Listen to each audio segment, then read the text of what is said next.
जय हिंद साथियों, स्वागत है आप सभी लोगों का एक बार फिर से आपके अपने चैनल जनकवि स्टडी हब में। आशा करता हूं कि आप सभी लोग अच्छे होंगे, स्वस्थ होंगे और काफ़ी अच्छे से आप लोगों की प्रिपरेशन चल रही होगी। अभी के इस सेशन में हम लोग देखने वाले हैं उत्तराखंड के महान व्यक्तित्व, और जो ये हमारा परीक्षावाणी सीरीज़ का 19वां चैप्टर है उसका ये वीडियो नंबर 3 है, जिसके अंतर्गत आज हम लोग 3 प्रमुख व्यक्तियों के बारे में पढ़ने वाले हैं।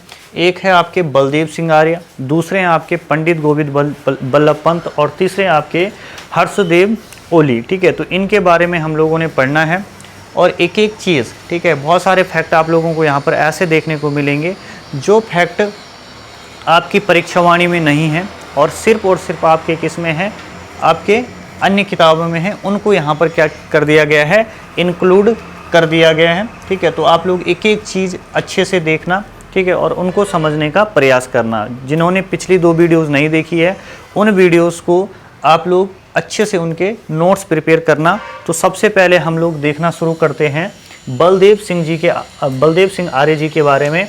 तो आप लोगों को क्या ध्यान रखना है इनके बारे में। एक तो इनका जो जन्म है ये कब होता है, आपका 1912 में होता है। जन्म कब होता है, 1912 में होता है। जो प्रमुख व्यक्ति होते हैं उनमें से जो मोस्ट इम्पोर्टेंट होते हैं उनके हमें थोड़ा सा क्या है, जो सन है, जो उनके जन्म का सन है उसको भी हमें याद रखना पड़ता है। तो इनका जन्म जो है ये उमथ गांव में होता है। कहाँ पर होता है, उमथ गांव में होता है।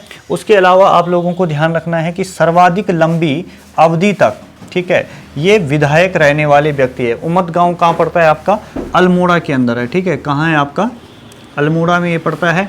उसके अलावा उपाध्यक्ष पद पे ये अखिल भारतीय हरिजन सेवक संघ जो है, ठीक है, उपाध्यक्ष पद पे रहते हैं किस दल के, अखिल भारतीय हरिजन सेवक संघ जो है उसके ये उपाध्यक्ष पद पे रहते हैं। कौन, आपके बलदेव सिंह जी आर्य जी। इनसे बार बार पेपर में यही प्रश्न पूछा जाता है कि सर्वाधिक लंबी अवधि तक विधायक रहने वाले व्यक्ति कौन थे, तो वो है आपके कौन, बलदेव सिंह आर्य जी। क्लियर हो गई बात। उसके अलावा आप लोगों को ध्यान रखना है किसके बारे में, पंडित गोविंद बल्लभ पंत जी के बारे में। ठीक है, तो इनके बारे में बहुत ज़्यादा पेपर में आपके पूछे जाता है और बहुत महान हस्ती ये आपके रहे हैं उत्तराखंड के, और इन्हीं को आप हिमालय पुत्र के नाम से जानते हैं। और इन्हीं को ये मात्र एक व्यक्ति है राज्य के जिनको क्या मिला है, भारत रत्न मिला है। इसलिए ये आपके बहुत महत्वपूर्ण हो जाते हैं परीक्षा की दृष्टि से भी। सबसे पहले इनकी जो जन्म तिथि है या जब इनका जन्म होता है, किस तारीख को होता है, वो आप लोगों के लिए बहुत महत्वपूर्ण हो जाती है। वो है 10 सितंबर 1887 को। ठीक है, 1887 को। और आपको लिए एक क्वेश्चन है जो आपको कमेंट बॉक्स में छोड़ना है। देखते कितने लोगों को पता है कि 10 सितंबर को कौन सा दिवस मनाया जाता है। इसका आंसर आप लोग कमेंट बॉक्स में करोगे। ठीक है, उसके अलावा देखिए कहाँ पर जो इनका जन्म स्थान है वो है खूंट गांव, जो कि आपका कहाँ पड़ता है, अल्मोड़ा के अंदर पड़ता है। कहाँ पर पड़ता है, अल्मोड़ा के अंदर पड़ता है। मुख्यतः ये क्या थे, एक राजनेता हैं, प्रख्यात ये साहित्यकार भी हैं, नाटककार भी हैं और वकील भी ये आपके रहे हैं। इनको आपको ध्यान रखना, हिमालय पुत्र, ठीक है, हिमालय पुत्र की संज्ञा इनको किसने दी है, तो ये पंडित जवाहरलाल नेहरू ने दी है।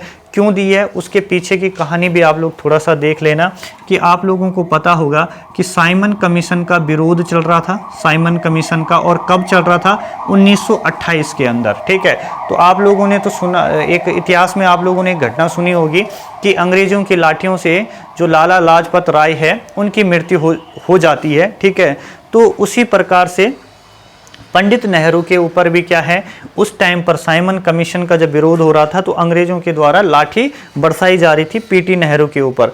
लेकिन आपके जो कौन है, पंडित गोविंद बल्लभ पंत है, वो बिल्कुल आड़ बन जाते हैं। ठीक है, और हिमालय की तरह मतलब एक तरीके से ढक देते हैं पीटी नेहरू को।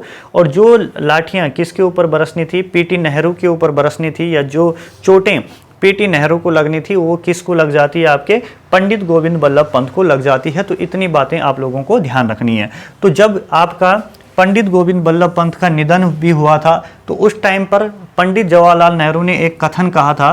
वो क्या था कि हिमालय की धूल में पैदा होने वाला व्यक्ति हिमालय जैसा महान था। ठीक है, यानी कि क्या कहा उन्होंने, किसके बारे में, पंडित गोविंद बल्लभ पंत के बारे में, कि हिमालय की धूल में पैदा होने वाला जो व्यक्ति है वो किसके समान था, हिमालय के समान महान था। ठीक है, तो ये बात किसने कही है, पीटी नेहरू ने कही है, किसके संदर्भ में कही है, आपको ध्यान रखना है, पंडित गोविंद बल्लभ पंत के संबंध में कही है।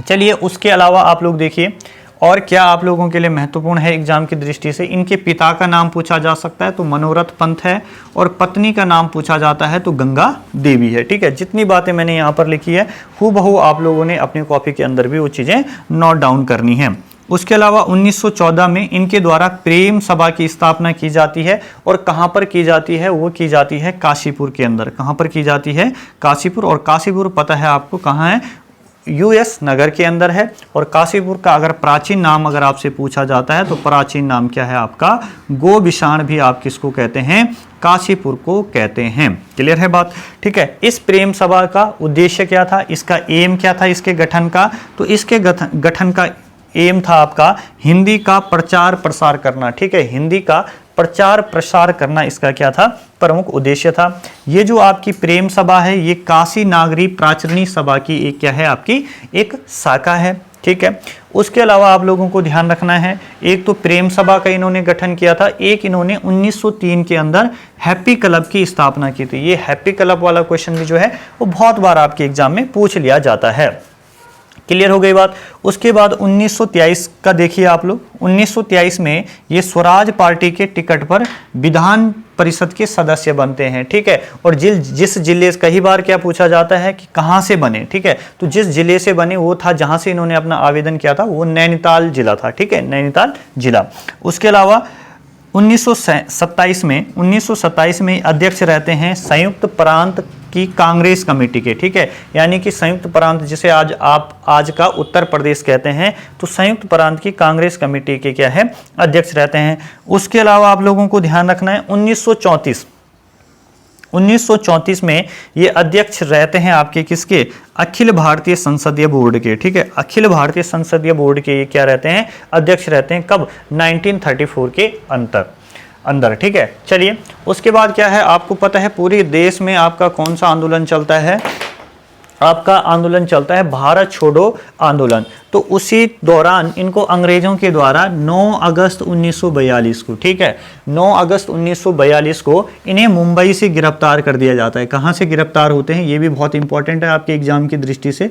कहाँ से गिरफ्तार होते हैं, मुंबई से गिरफ्तार होते हैं, और 31 मार्च 1945 तक, ठीक है, बहुत महत्वपूर्ण बात है, 31 मार्च 1945 तक ये अहमदनगर में, ठीक है, अहमदनगर का जो किला है वहां पर इनको नजरबंद रखा जाता है। क्या रखा जाता है, नजरबंद रखा जाता है। ठीक है, उसके अलावा अगला है कि यूपी के सीएम कब से कब तक ये रहे, 1946 से 1954 में। ठीक, 1954 तक, 1946 से 1954 तक ये क्या रहते हैं, सीएम रहते हैं। कहाँ के, यूपी के, यानी कि उत्तर प्रदेश के। उसके अलावा केंद्रीय कैबिनेट मंत्री बनते हैं ये 10 जनवरी 1955 को, और कब तक ये रहते हैं, जब तक ये जीवित रहते हैं, यानी कि 7 मार्च 1961 तक, ठीक है, रहते हैं अपने इस पद पर, और इसी दिन इनकी क्या हो जाती है, आपकी मृत्यु भी इनकी हो जाती है। उसके अलावा भारत रत्न, ठीक है, भारत रत्न इनको 1957 में मिलता है। और आपको एक क्वेश्चन यहाँ पर बन जाएगा कि राज्य की एकमात्र व्यक्ति है जिनको क्या मिला है, भारत रत्न मिला है। क्लियर है, इतनी बात आप लोगों को समझ में आ गई। और आप मूलतः आप देख, जो आपके भारत रत्न है ये किस दिन दिया जाता है, आपका 26 जनवरी को ये पुरस्कार दिए जाते हैं। ठीक, जिस दिन हमारा क्या होता है, गणतंत्र दिवस होता है। अब देखिए, जैसे मैंने पहले बताया, ये क्या थे, एक रचनाकार भी थे, ठीक, एक साहित्यकार भी थे। तो इनकी कुछ प्रमुख रचनाएं हैं, जैसे राज मुकुट, अंगूर की बेटी, ठीक, ययाति, ठीक है, तारिका, ठीक है, सुजाता हो गई, और काशी का जुलाहा, ये इनकी क्या है, प्रमुख रचनाएं हैं। तो ये आपको ध्यान रखनी है, क्या है, राजमुकुट, अंगूर की बेटी, ययाति, तारिका, काशी का जुलाहा और सुजाता। ठीक, अब पढ़ते हैं हम, लास्ट व्यक्ति हैं हमारे आज के, कौन है, हर्षदेव ओली। ठीक है, हर्षदेव ओली के बारे में आप लोग देखेंगे तो हर्षदेव ओली का जो जन्म है ये आपका 4 मार्च 1890 को होता है। कब होता है, 4 मार्च 1890 को होता है। ठीक है। और कहाँ पर होता है, गोसानी, ठीक है। अगर या तो पेपर में गोसानी देगा या आपका खेती खान, ठीक है। तो खेती खान ज़्यादा पूछा जाता है, इसको आप लोग ध्यान रखोगे। और खेती खान में ही इनकी स्मृति में एक सैनानी पार्क भी बनाया गया है, ठीक है। तो आपको पता है प्रश्न इस तरीके से बन सकता है कि सैनानी पार्क जो है उसका संबंध किस से है। तो आपको ध्यान रखना है कि सैनानी पार्क का संबंध हर्षदेव ओली से है, ठीक है, जो कि आपका खेती खान में, तो खेती खान चंपावत हो गया, ठीक। अब देखिए इनके उपनाम, इनको बोला जाता है काली कुमाऊं का शेर। काली कुमाऊं का शेर किसे कहा जाता है, आपका हर्षदेव ओली को कहा जाता है। और जो अंग्रेज लोग थे ना, अंग्रेज लोग इन्हें मुसोलिनी कहते थे। क्या कहते थे, मुसोलिनी कहते थे। उसके अलावा कुछ अखबार है जिनसे इनका संबंध रहा है, ठीक है। तो वो है हिंदुस्तान टाइम्स, इंडिपेंडेंट और लीडर। इन 3 अखबारों से इनका संबंध रहा है। तो जैसे मैंने यहाँ पर आपको नोट्स बना के बताए हैं, बिल्कुल आपने इसी तरीके से बनाना है। इसके बाद आपको ये देखो, ये आपका BS नेगी और जो आपकी परीक्षावाणी है 19वां चैप्टर, तो 19वां उसको पूरा, उसके बाद जब आप इनको बना लेंगे तो उनको आपको पढ़ने की जरूरत नहीं है, ठीक है। उसके बाद 1929 में ये क्या करते हैं, लाहौर कांग्रेस अधिवेशन में, ठीक है, कांग्रेस का अधिवेशन चल रहा होता है लाहौर में, वहां पर ये प्रतिभाग करते हैं, ठीक है। तो कुमाऊं की तरफ से इन्होंने वहां पर क्या लिया था, भाग लिया था। उसके अलावा आप लोगों को ध्यान रखना है 1924 में ये आपका उपाध्यक्ष रहते हैं, ठीक है। उपाध्यक्ष रहते हैं किसके, फॉरेस्ट ग्रीवेंस कमेटी के, ठीक है।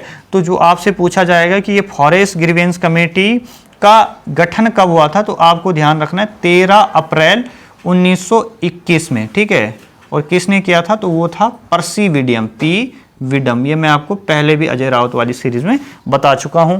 उसके अलावा लास्ट पॉइंट है कि डेथ इनकी हो जाती है 5 जून 1940 को इनकी मृत्यु हो जाती है, ठीक। तो ये कुछ महत्वपूर्ण व्यक्तित्व थे, जैसे बलदेव सिंह आर्य, आपके पंडित गोविंद बल्लभ पंत और आपके कौन हो गए, हर्षदेव ओली।